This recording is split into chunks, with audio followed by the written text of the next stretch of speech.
I think that's everything that I needed to cover. We just have now questions that are coming in, so I'm going to start answering those, and Joan, I might come to you for some of these. So one of the questions that we had was, why don't photographs appear on posts anymore? This was a question from Kathy. Kathy, are you, Kathy Warwick, are you still there? Are you able to just turn your microphone on? And I need a little bit more clarification on that.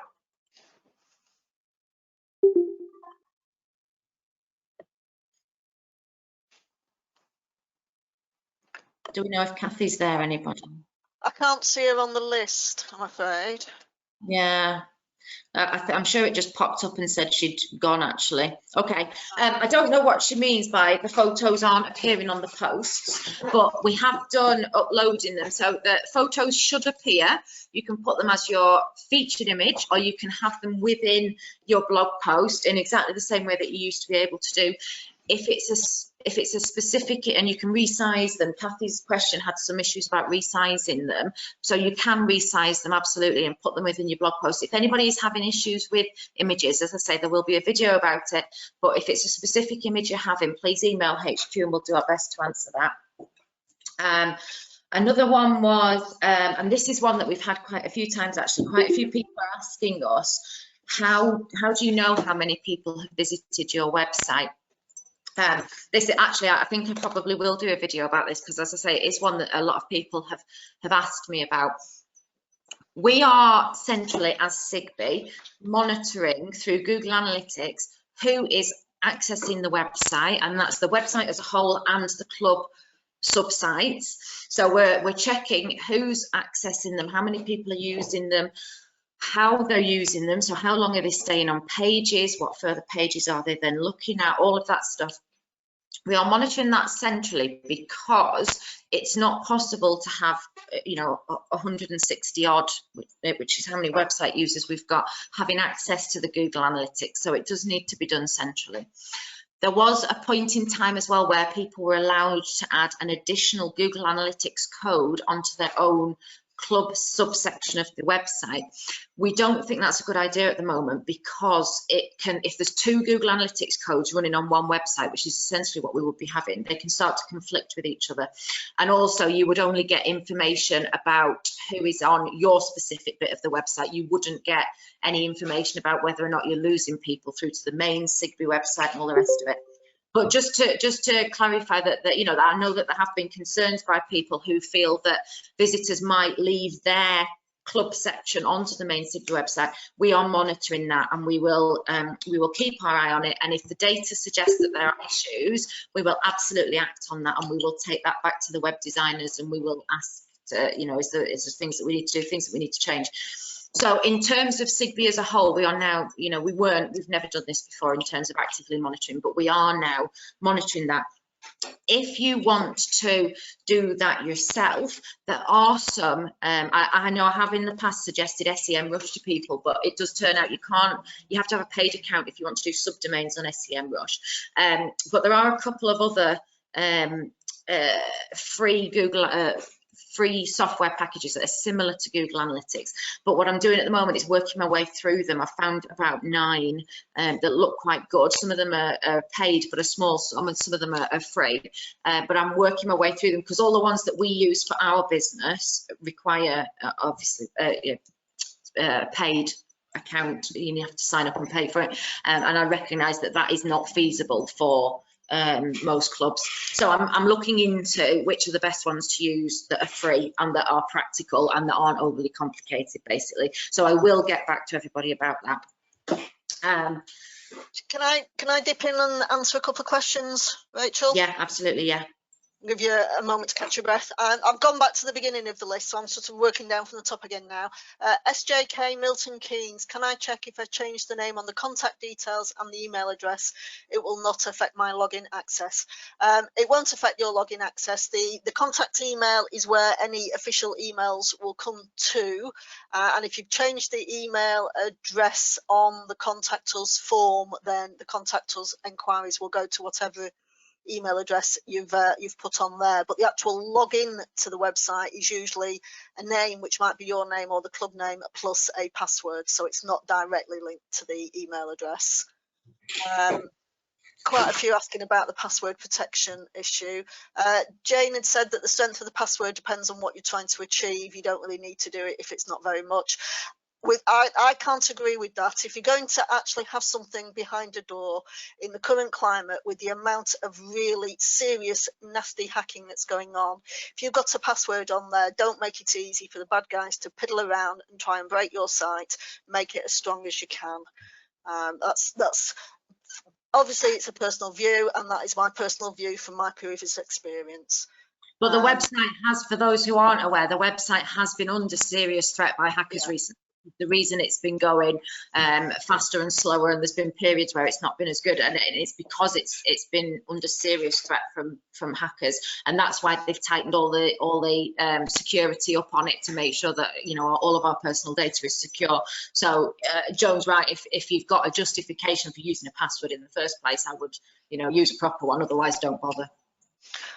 Yeah, we're not the only site that's been targeted. The world is full of security breaches and attempted hacking at the moment. It is just manic.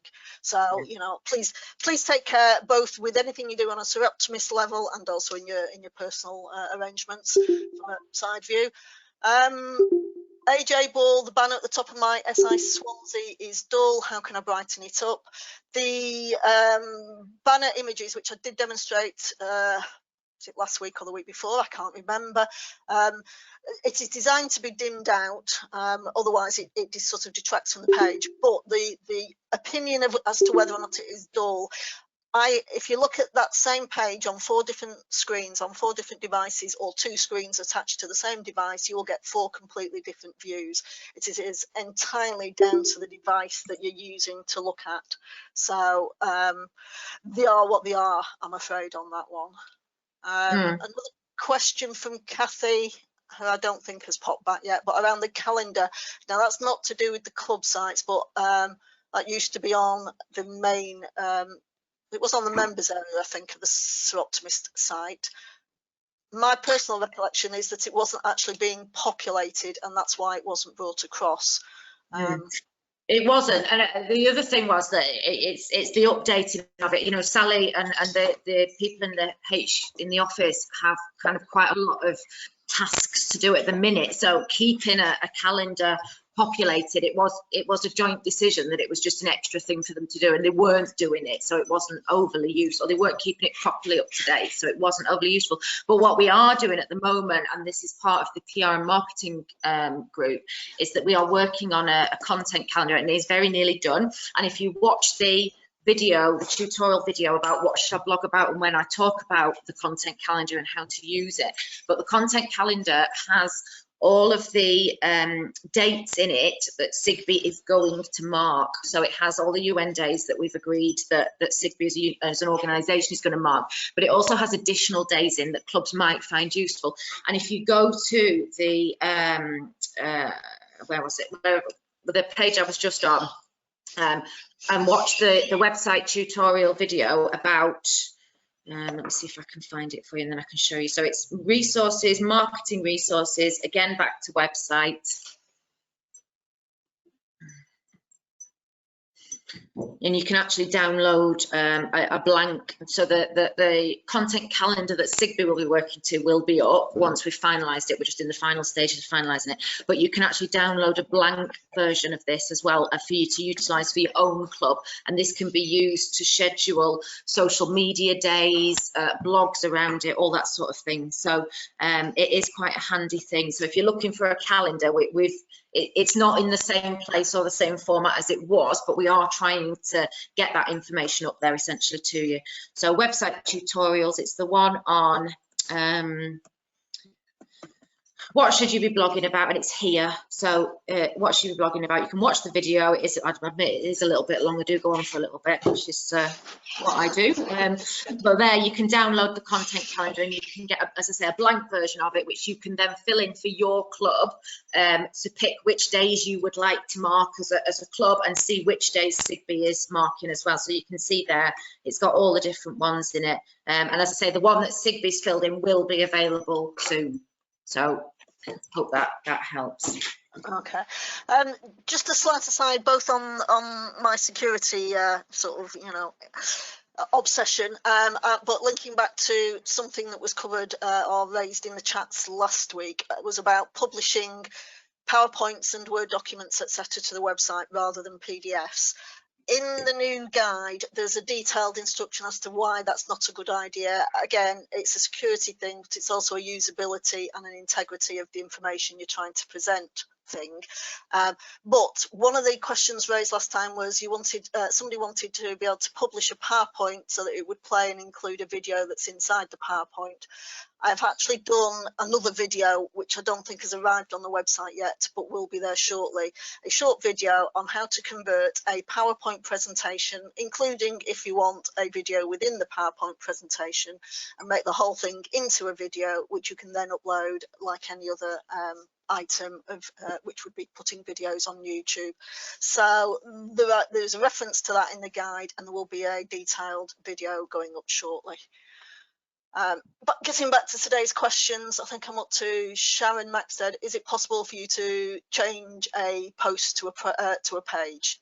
Did you cover that one, Rachel? I can't remember. No, I didn't. No, and no is the short answer to that. But what you can do is copy it across, essentially. So you can, you know, copy the text. Images, yeah, and just take it across to a page. But no, if you've entered it as a post or you've entered it as a page, they're not interchangeable, even though they work in practically the same way. Just scrolling down a bit. Right, Anita asked, after I'd done my bit, how do you take a page out of the menu structure? So I did cover it. Do you think you could just flick to the screen to the menu again, Rachel, and demonstrate taking a page off? First of all, your pages, you know, will appear here in. Oh, you see, I need to do my sign out bit. Sorry. Do you want me to take control back and do it on mine? Yes, go. You might as well. It'll probably be quicker, won't it? Right, let me just find the button. Screen I've got to share. Go and get my pages up. Right, so the pages that are listed in the pages section are all the pages. If you really don't want the content at all, that would be where you would think about getting rid of it. But if you just want to take the page out of the menu, go to Appearance and Menus. First of all, I'm going to add my test page again to the bottom of the menu so that I can demonstrate. We've got a page here in the menu structure. If you want to do anything with it, you pop down the little triangle, and if you want to delete it, you go down to the bottom of the section that's just popped up, and there is the word remove. So you click remove, and then you would save the menu. And that basically answers that one. And that removes it from the menu, but it doesn't delete the page, which is the important bit. Yeah, okay. One question we've had is if there is more than one admin, could all admins see items under private? So it depends. No, it would be it would be your login that could see it. So if you have multiple people within your club, which is you shouldn't do, but I know some people do. If you have multiple people in the club logging in under the same admin, then everybody who's logged in under that admin will be able to see it, but anybody who's logged in under a different admin will not be able to see it. So it's just, it goes by your login, not your site, essentially. We had a question about how long to leave posts on the website, which I have replied to, saying, you know, we should be leaving them on indefinitely. But do you want to add anything to that, Rachel? Yeah, I mean, it is a good question. In fact, we had this conversation yesterday, and it is a good question.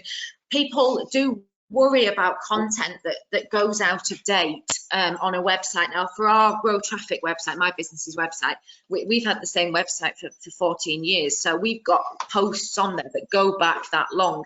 Now, what best practice, again, is that you would, if a post is going to go particularly out of date and be completely irrelevant, you would either go in and update it, or you could remove it, just take it down from the site without deleting it, i.e. put it back to a draft rather than published.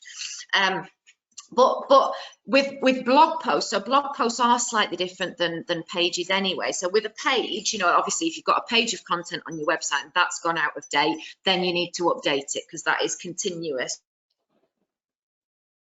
Posts, you just end up creating an archive. So it doesn't matter if you've got a blog post from 5 years ago, people are going to understand that that blog post was written 5 years ago. You know, it's like having a magazine and looking through the back catalogue. So there's no need to take them off and remove them from your blog. You would just keep adding to your blog. But if you did want to go back and update them, I mean, we have ones what we call sort of evergreen blog posts, which might be a blog post about you know, I don't know, your club's values, for example. That would be an evergreen post, as opposed to an event that you did, which obviously is time sensitive. So if it was something, a blog post like that, you might want to go back and revisit it, repurpose it, update it.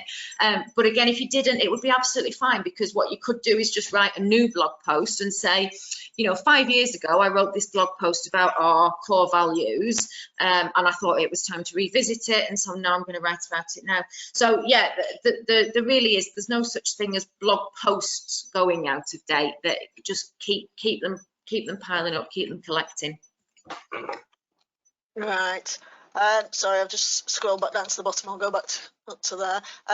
Natalia says, can we make the descriptions of the website tutorials more meaningful?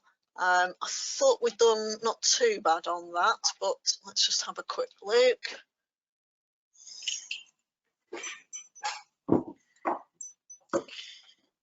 I mean, the first two were very generic, how to find your way around, so there's not much more we could say about that. I think the titles, are, the ones that don't have a description about what they cover are obviously the webinar ones, which are just basically broken down into my bit, Rachel's bit, and the bit at the end. It's very difficult to, you know, put a detailed description on those because they are a bit covering a lot of subjects. We will do our best to make sure they are titled as best we can. Sue Beach, how do you get your computer to remember your name and membership number on the login to members pages? Yeah, so it's very annoying, isn't it? You can't, well, so far I've not managed to get it to do it. There's lots of places where you can get things saved. You can get your administration password into the dashboard saved by your browser, but it doesn't seem, I think it's the way it pops up as a dialog box rather than being within the page is probably the answer. So I don't think you can. Yeah, in terms of saving passwords as well, I know you've all just seen that I had mine set, but I'm fully aware that is not best practice either. And you know, you're supposed to, Chrome allows you to save your passwords and all of that, and really you shouldn't. I do, but you shouldn't. Yeah, Google Chrome, don't start me on one of my pet subjects. Yeah, a lot of techies like Chrome and don't like Microsoft. I absolutely hate Google Chrome. My original basis for hating Google Chrome was you can look at all the passwords that somebody has stored and see what they are. So that's why I don't like Chrome. Another little quick one from Natalia's asked, is blog the same as post? So yeah, absolutely. It's just semantics. That sometimes they call it a blog, sometimes they call it news, sometimes they call it post. It's all exactly the same thing. Right. Natalia would like a tutorial on using templates. I'm not sure what we mean by templates, so we might need to come back to that one. Jane, posts used to be listed with a small pic if you set featured image, look nice. Right, the featured image use on the blogs all depends on where you're looking at it and how you set the blog listing to be displayed. So if you've got a page that shows bits of all your blogs, and it's only one column wide, as it were, then you get a big picture. If you change that to be a grid display that shows 2 or 3 wide, then the picture will be much smaller. So it's entirely governed by how you configure that particular page. I'll try and factor that into one of the videos at some point if I can. Yeah, a couple more questions about analytics. So somebody, AJ, has said, can we be told about our website usage, please? So yes, we are monitoring. So it's quite, it's not ideal to be continually checking traffic and website usage and things like that, because it's various reasons. I'm not going to go into it here, but I can expand on that if people want me to.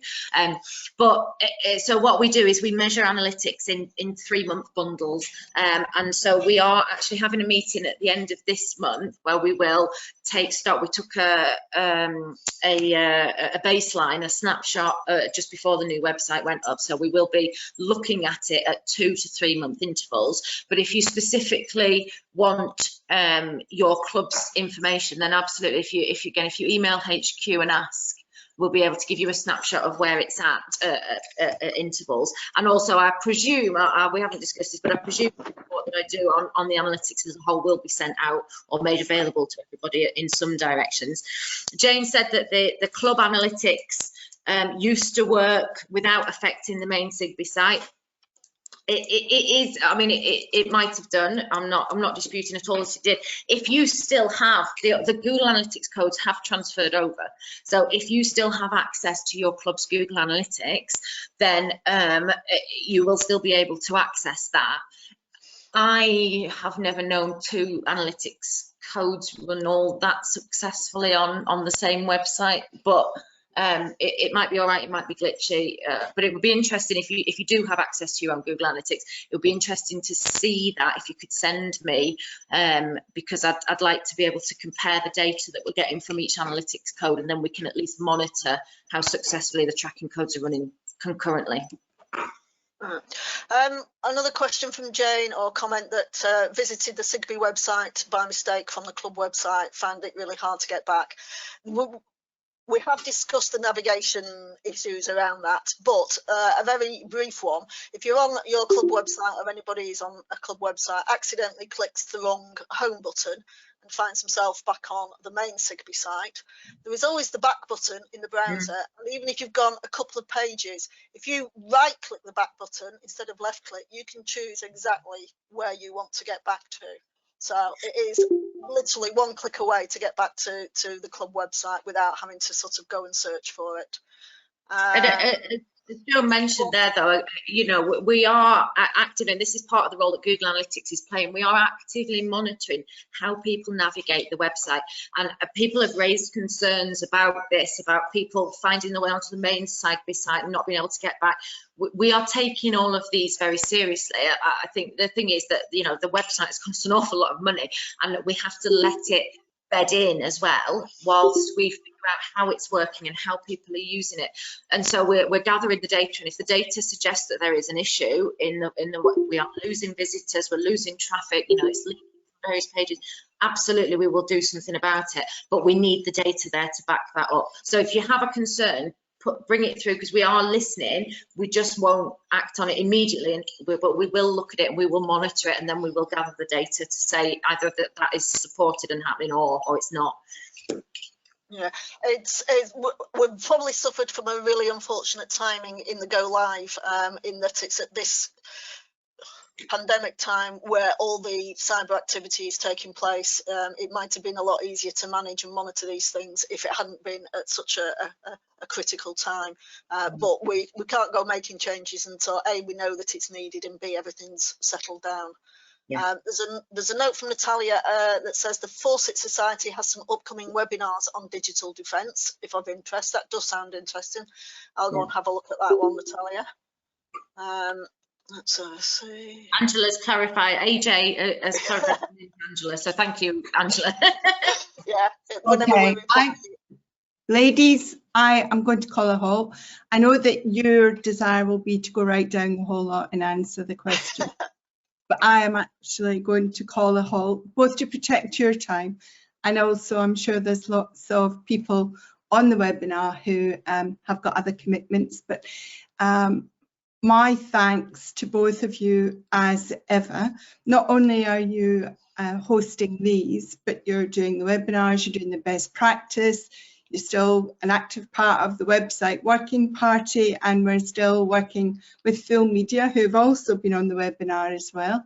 So I hope that members, website editors and members, feel that we really are working hard, you know, to be able to get the most out of the website and most out of the investment, you know, that you talked about earlier on. But most of all the things that you're given without having been paid for them. So I thank you very, very, very much.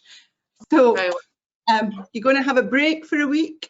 If anybody's got any questions, direct them to Sally on the HQ email address, and then we'll have a look at them and tell you if there's going to be another webinar the week after next. But meantime, thank you everybody that's come on the webinar. It's so good that so many people keep coming back, and I take it you're coming back because you feel that you're benefiting. So thank you all. Watch the webinar part of the website because the new tutorials will be going on and new best practice as well. Thank you everybody, and goodbye.